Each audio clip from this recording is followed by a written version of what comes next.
कैसे सभी, स्वागत है आपका अपने YouTube चैनल पीसीएम भरोसा क्लास में।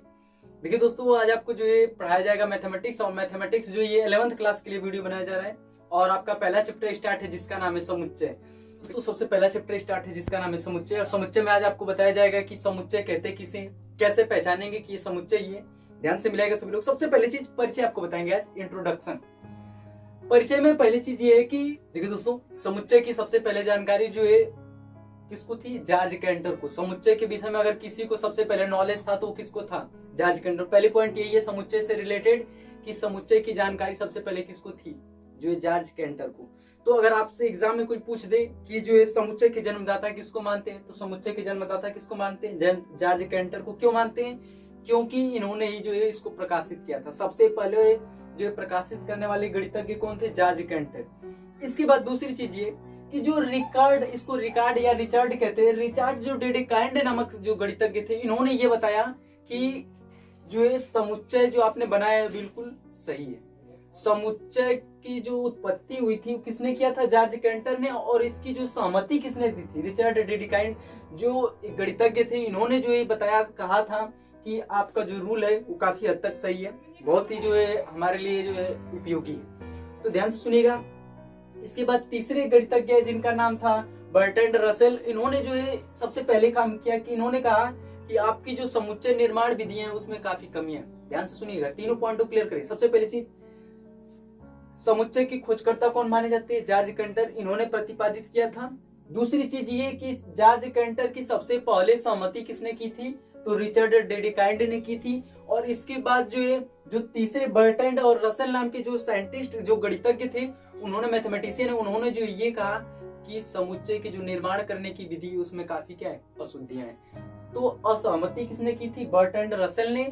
और जो असहमति किसने की थी? रिचर्ड डेडेकाइंड ने। और प्रतिपादित किसने किया था? जॉर्ज कैंटर ने। अब हम आपको आगे बताते हैं, ध्यान सुनिएगा। सबसे पहली चीज, समुच्चय की परिभाषा क्या है, समुच्चय किसे कहते हैं? तो सबसे पहली चीज हम आपको बताते हैं, ध्यान सुनिएगा। समुच्चय जो होता है, वस्तुओं के सुपरिभाषित समूह को क्या कहते हैं? समुच्चय। वस्तुओं के सुपरिभाषित समूह को समुच्चय कहते हैं। अब सुपरिभाषित का मतलब क्या है?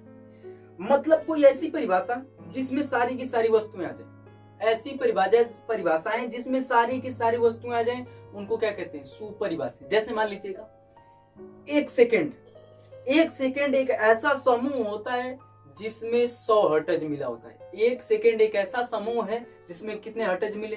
100। तो एक सेकंड में 100 हर्ट्ज आ गए। अभी मान लीजिए हमने जो कह दिया आपसे कि एक मिनट एक ऐसा समूह होता है, एक ऐसा समूह है जिसमें कितने सेकंड आएंगे? 60 सेकंड। तो एक सुपरिभाषित समूह, जितने 60 सेकंड होंगे उसका एक समूह बन गया। तो ऐसे समूह जिसमें, अब मान लीजिए जैसे एक केला, दो केला, केले की संख्या कुल कितनी? 12। तो अब आप कहेंगे एक दर्जन। तो एक दर्जन जो है वो एक सुपरिभाषित समूह है, इसलिए हम इसी का नाम क्या देंगे? समुच्चय।